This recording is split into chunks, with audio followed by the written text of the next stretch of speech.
The map in the shell. In a small seaside village called Sanda, where boats were made of driftwood and time moved with the tide, lived a girl named Lena. She wasn't special by anyone else's measure. She helped her father sell fish, made sand castles with her little brother Tommy, and stared out at the sea more often than she should.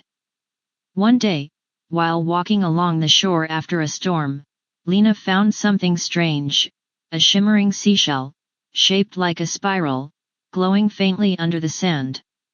She picked it up and gasped. Inside the shell was a map. Not drawn with ink, but carved in light, glowing lines that shifted as she turned it. It showed a cluster of islands in the sky, floating above the clouds.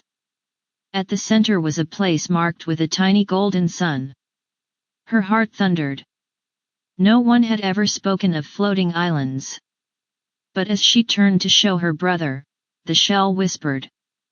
"The last sun is dying. You must find it, Lena of Sanda." That night, while the village slept, Lena packed a small bag, bread, a blanket, a compass, and a drawing of her mother, who had vanished at sea years ago. She kissed Tommy's forehead and whispered, "I'll be back with stories." At dawn, she stole a broken sailboat from the harbor and followed the shell's glow into the horizon. The sea was cruel and kind. Lena met storms that sang and dolphins that guided her through glowing waves. Days blurred. Nights sparkled. Then, the water began to rise not around her, but beneath her, lifting her boat into the sky. She was sailing toward the Sky Isles. The first island she reached was Vilan, shaped like a lily pad and covered in golden grass. Here lived small creatures called nibs round, floating puffs with giggles for voices. They tried to steal her compass, but when she offered them music she sang a lullaby. They showed her a secret, a mirror pond that revealed hidden paths in the air. Following the mirror's trail, Lena traveled from island to island, Talon Rock, where hawks as large as horses guarded wind crystals. Moonvine Ridge, where vines wrote messages in light and warned of the sleeper. Drift Spire, where she found a boy named Kai, lost for years, with the same glowing shell.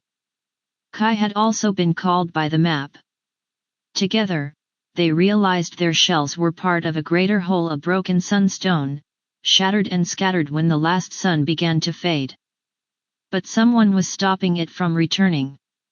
They reached the final island, Solara, cloaked in storms, wrapped in silence. There they met the sleeper, not a monster, but a guardian, a woman made of light and shadow. She had been guarding the final shard of the sun for centuries, waiting for two hearts pure enough to carry it. Lena stepped forward. "We don't want to steal it.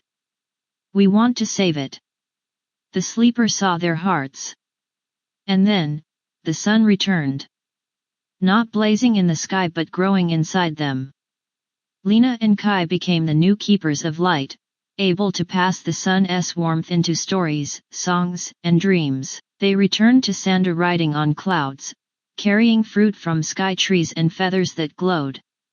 Tommy ran to her crying. Lena hugged him and whispered, "The world is bigger than we thought. But it's still home." And from that day forward, whenever a child found a seashell and held it close, sometimes, just sometimes, it whispered back, "The next journey begins with you."